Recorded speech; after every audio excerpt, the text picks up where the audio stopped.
Ya, saya kasih bagi contoh yang Singapura saja lah ya, supaya lebih mudah. Jadi saya ingin tahu pasal opini ataupun respon daripada Muslim di Singapura ya terkait dengan misalnya ekonomi syariah. Yang itu aja lah ya, tentang ekonomi syariah atau mungkin specifically dalam Islamic banking, dalam terkait dengan bank syariah. Oke, saya ulang lagi. Jadi ini manfaatnya. Saya ingin tahu ya pasal ya respon ataupun opini Muslim di Singapura tentang ya perbankan syariah atau tentang Islamic banking, tentang bank Islam. So, kalau saya nak tahu, mesti saya mungkin boleh datang ke Singapura, lepas itu saya interview satu-satu, tapi kan lama, tak mungkin. So, saya mesti kena ada berapa jumlah Muslim di Singapura. Oke, lepas itu adalah population. Nanti kita paham tentang populasi ataupun population. So, karena saya mungkin ada keterbatasan, saya terhad daripada masa, daripada mungkin keuangan, finance. So, saya mungkin tak ambil semuanya. Saya guna namanya itu sampling. Ya, sampling itu adalah cara untuk mengambil sampel. Saya tak perlukan 1000 Muslim daripada Singapura nih, tapi saya hanya perlukan mungkin hanya dalam 100 atau 200 sahaja. Macam itu ya. So itu adalah berarti cara mengumpulkan datanya melalui apa? Kita sebutnya itu kuesioner atau dalam bahasa Indonesia itu angket. Ya, jadi tadi saya boleh interview, tapi interview ini mesti bahasanya mesti paham nih. Kalau saya guna macam kuesioner ataupun angket, I think better ya. Lebih mudah, saya boleh hantar guna Google Form ya, atau mungkin direct di WhatsApp. Itu berarti how to collect ya, metode cara untuk mengumpulkan data. Lepas itu menabulasi ini maknanya itu dia macam apa ya, dia macam clustering, mengumpulkan, lepas itu memilah dan memilih. Kalau bahasa Indonesia itu memilah dan memilih.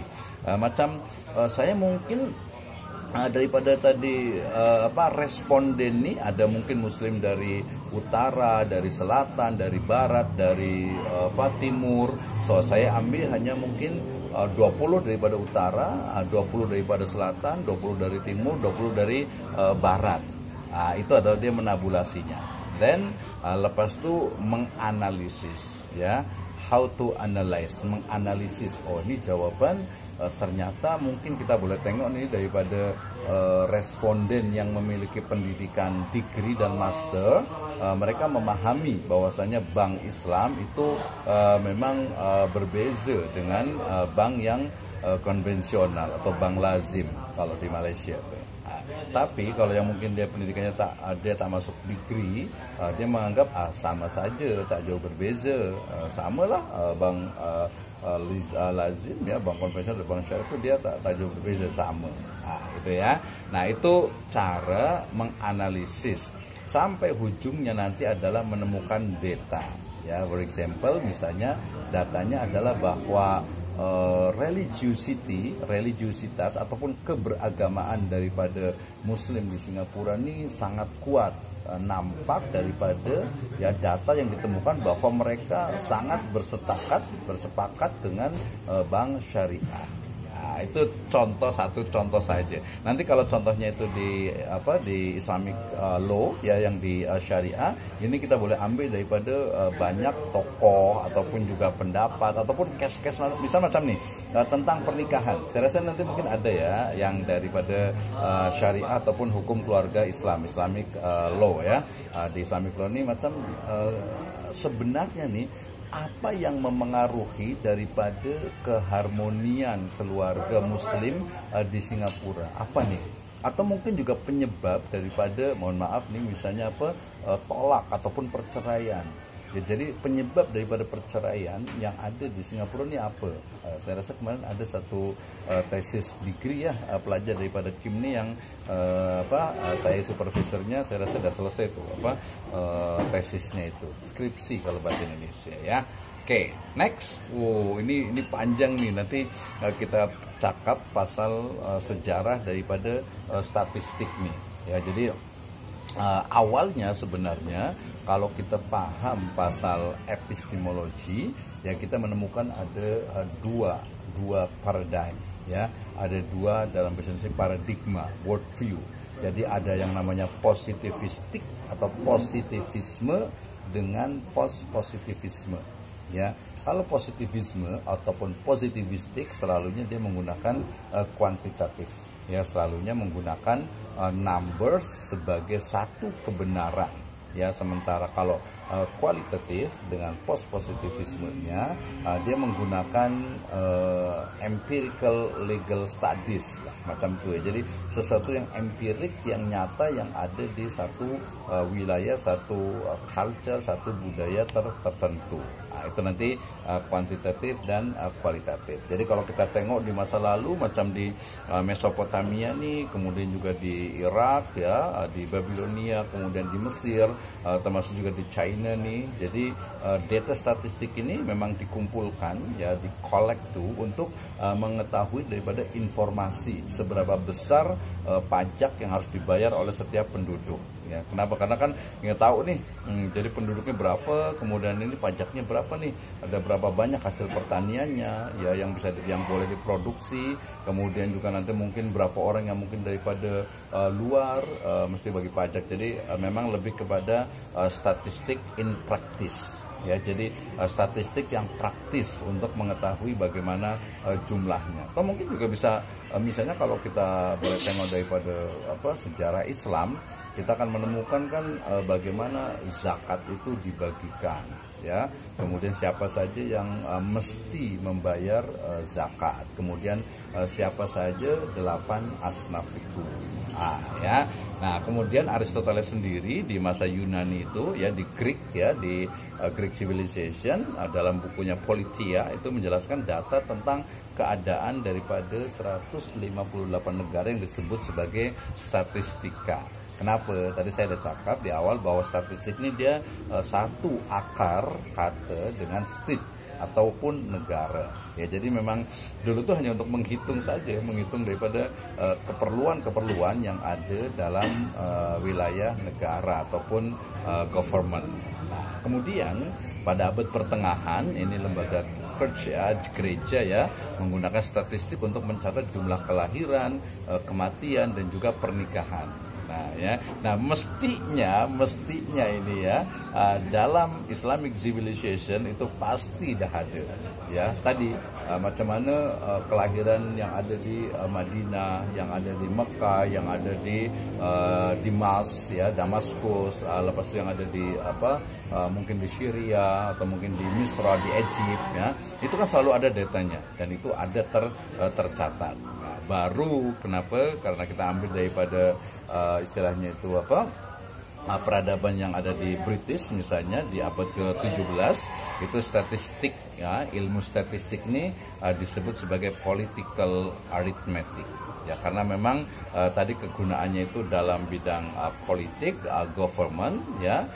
Kemudian ya makanya dia lebih banyak kepada kenegaraan. Nah, di abad ke-18 istilah statistika atau ilmu statistik ini dipopulerkan oleh Sir John Sinclair ya dalam bukunya Statistical Account of Scotland ya. Nah, ini artinya sudah berarti hitungan statistik yang ada di Scotland sana ya.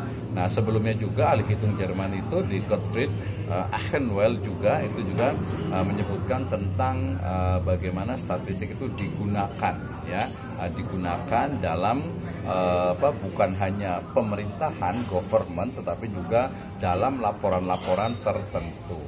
Sehingga kenapa belajar statistik ini fungsinya sebagai alat bantu untuk meringkas laporan. Ya, macam tadi kalau kita nak tahu pasal kelahiran daripada misalnya baby ataupun bayi-bayi di Singapura tuh di tahun 2023, 2024. Macam mana nih? Ada tak pengaruhnya daripada COVID-19 kemarin? Ada tak? Jadi dia laporannya dia hanya dalam bentuk numbers. Oke, berarti kelahirannya naik dalam misalnya naik dalam 5%. Itu kan dia diringkas ya. Nah, laporannya itu bisa dalam bentuk administratif ataupun juga laporan ilmiah. Maknanya ilmiah kan dia sesuai dengan fakta. Nah, terdiri atau berupa numbers, angka ataupun tadi bilangan-bilangan. Nah, jadi kalau ada satu laporan, satu kalau dalam ini seperti itu report ya, annual report lah ya, macam annual report ataupun juga report-report tertentu, biasanya itu dia ada numbers, ada angka. Misalnya tadi Muslim di Singapura, saya tengok ini ada beberapa dalam mungkin 1 ataupun 2% mengalami kenaikan. Karena mungkin boleh ditengok daripada kelahiran yang bertambah. Macam ada kawan saya nih alumni daripada Kim nih, anaknya udah berapa ya? Udah 5 atau 6 tuh anaknya tuh ya. Tapi itu kan 1 atau 2 saja. Mungkin karena di lingkungan Kim lah ya, jadi anaknya mungkin ada banyak ya. Tapi yang lainnya kan tidak juga. Oke, ya, jadi awal itu adalah sebagai angka atau bilangan. Kemudian yang kedua itu sebagai alat bantu dalam menyusun perencanaan. So, jadi statistik ini dia bukan hanya numbers, tetapi kita boleh guna untuk kita sebutnya apa ya? Disebutnya kalau dalam bahasa Indonesia itu adalah untuk memprediksi. To predict ya, untuk memprediksi macam mana nih. Jadi kalau umpamanya misalnya itu Muslim itu semakin banyak, ini apa yang terjadi nih gitu ya, atau mungkin ini yang semangat keislamannya cukup banyak nih gitu ya, ini kayak gimana nih. Jadi bisa menyusun rencana, kemudian rencana yang bisa memerlukan bahan keterangan yang berupa angka-angka. Nah, misalnya nih, karena jumlah Muslim itu bertambah, so berarti keperluan daripada masjid atau mungkin musola, tempat sholat, atau mungkin juga Islamic Center, atau mungkin juga pusat-pusat studi itu dia mesti bertambah. Dia ada dia semacam disebutnya itu perencanaan. Jadi merencanakan kehadapan. Terus juga sebenarnya juga selain merencanakan juga kalau secara sedikit ini ya untuk menjaga, mengantisipasi ya, mengantisipasi gimana nih gitu ya. Oke, misalnya kalau di Indonesia ini jumlahnya tambah banyak, aduh gimana nih kalau misalnya anak itu masyarakat itu tambah banyak gitu, gimana nih jadinya nih, harus diantisipasi. Atau kebalikannya mungkin ya, kebalikan itu kalau di Jepun ya, ataupun juga di Korea ya, Jepang dengan Korea itu kan di kekurangan orang gitu ya, jadi generasi mudanya itu berkurang. Ini macam mana kehadapan nih, ada prediksi ya, predictionnya itu macam mana kehadapannya, itu ya. Oke, ini adalah fungsi daripada statistik ya. Fungsi kalau dalam bahasa Indonesia berbeda dengan kegunaan ataupun juga manfaat ya. Jadi kalau kegunaannya itu adalah menggambarkan keadaan baik secara umum ataupun secara khusus ya. Tadi statistik itu ingat itu angka, misalnya saya tukar, misalnya jumlah ini mohon maaf ya bila saya contohnya itu selalu Singapura karena supaya lebih mudah lah ya. Misalnya saya nak tahu pasal jumlah ataupun numbers daripada Muslim di Singapura yang belum boleh membaca Al-Quran dengan baik dan benar. Ya kan itu kan perlu survei. Tadi sebutnya itu survei ya. Kan perlu survei. Ya perlu survei berapa peratus nih ya. Berapa peratus yang belum boleh membaca Al-Quran dengan baik. Di Indonesia nih kemarin itu daripada Dewan Masjid Indonesia itu dia yang boleh membaca itu dia hanya dalam 40%. Ya, dia hanya dalam 40%. Maknanya 60% daripada Muslim Indonesia itu tak boleh membaca Al-Quran dengan baik dan benar. Gitu ya. Ini bahaya saya rasa itu ya. Mesti betul-betul Muslim mesti boleh baca Al-Quran lah dengan tajwid yang benar, dengan makharijul huruf yang benar. Jadi dia memberikan keadaan baik secara umum ataupun secara khusus ya. Yang kedua, memperoleh gambaran ya tentang perkembangan pasang surut daripada waktu ke waktu ya. Saya boleh tengok misalnya dalam 10 tahun 10 tahun terakhir ya, saya rasa bolehlah 10 tahun terakhir ini Muslim di Singapura ini macam mana, dia boleh bertambah daripada quantity atau mungkin daripada quality. Saya tengok nih kawan-kawan saya yang di Singapura ini dah PhD ya, dah doktor ya. Ini kan peningkatan, berarti memang pendidikan Muslim ini dah luar biasa Saya tengok pun madrasah-madrasah di Singapura nih, pelajar-pelajar di madrasah pun mereka bukan hanya ilmu agama, ya, tetapi pun ilmu-ilmu keduniaan gitu ya, komputernya, mungkin robotiknya, mungkin juga dari sisi sainsnya, mathsnya. Itu saya rasa madrasah juga sekarang ini bukan hanya itu, bukan hanya ilmu agama, gitu ya. Oke, yang ketiga adalah untuk mengetahui perbandingan ya, antara gejala yang satu dengan gejala yang lain dalam ataupun untuk menilai keadaan dengan jalan menguji perbedaan antara gejala yang satu dengan gejala yang lainnya. Maksudnya ini adalah kita boleh compare ya, compare antara mungkin kita boleh tengok misalnya kita bandingkan, kita compare antara Muslim Indonesia dengan Muslim Malaysia. Jangan Singapura ya. Muslim Malaysia dengan Muslim Indonesia ini kita boleh bandingkan ini macam mana nih ya, dari sisi mungkin quality educationnya, atau mungkin juga daripada kuantitinya, atau mungkin daripada macam religiosity-nya. Itu dia pun boleh membandingkan. Oh, di Malaysia ini Muslim sekian peratus, di Indonesia ini dalam 87%. Maknanya tentu saja nanti policies ataupun kebijakan tuh antara Indonesia dengan Malaysia itu dia berbeza. Gitu ya. Ini pure, murni sains ataupun ilmu. Jadi kita nggak ada kaitan lah dengan yang lain-lainnya. Oke. Number 4 yaitu menilai keadaan dengan jalan mencari correlation, hubungan antara gejala yang satu dengan gejala yang lainnya. Ya, misalnya tadi ya, kalau di syariah berarti sebenarnya apakah finance ataupun keadaan keuangan keluarga yaitu berpengaruh terhadap perceraian ya di keluarga muslim misalnya. Itu yang pertama ya. Yang kedua mungkin ya dari sisi pendidikan orang tua ya, itu akan dia berpengaruh terhadap motivasi belajar anak-anaknya ya. Ada beberapa anak-anak daripada Singapura tuh yang ke pesantren, ada yang di Batam, ada yang di Jakarta, ada yang di Jawa. Itu kira-kira ada tak istilahnya itu pengaruhnya? Saya rasa hipotesisnya ada lah, tapi dalam berapa peratus itu mesti kita riset dengan menggunakan statistik. Oke, number 5, yang nomor 5 yaitu menjadi dasar ataupun pedoman ya dalam menarik kesimpulan. Jadi bila kita nak ambil conclusion nih kan mesti ada data. Kalau tak ada data itu ngawur namanya itu ya. Jadi asal ya.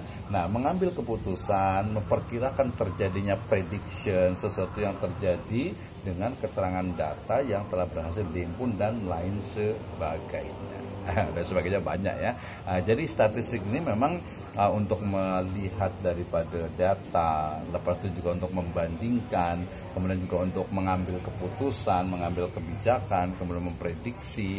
Itu adalah ilmu statistik ya, atau dalam bahasa Indonesia itu adalah statistika. In English statistics ya, dengan S, ada S-nya. Nah, kita nanti akan belajar cabang, dua cawangan daripada ilmu statistika ini, yaitu descriptive statistik dan inferential statistik. Ya, kita akan belajar ini descriptive statistik ya, kemudian juga ini ada beberapa contoh ataupun sampel ya, contoh daripada statistika deskriptifnya ya, kemudian juga ini yang disebut dengan statistik ini ya, macam bila saya nak tahu pasal graphic visitor ya, graphic visitor ke website saya lah ya. Itu kan kalau kita daripada 2022, 2023, 2024 dia naik ya, ada pertambahan. Ini statistik gitu ya.